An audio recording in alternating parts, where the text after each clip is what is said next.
But sometimes there are a lot of interesting animals in the world. Like this Coco bird.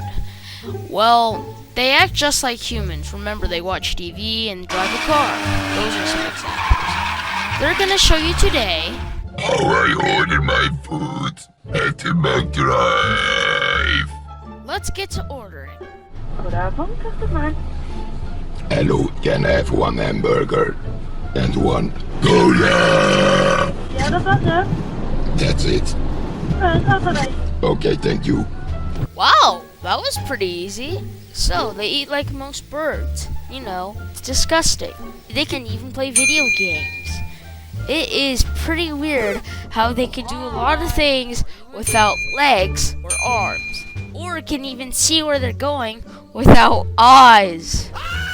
I guess they're created that way. They have pretty nice attitude. Thank you.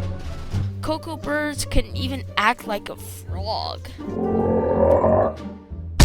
Yeah, there's a lot of cool things Coco birds can do. They may be weird, but they're also really fascinating.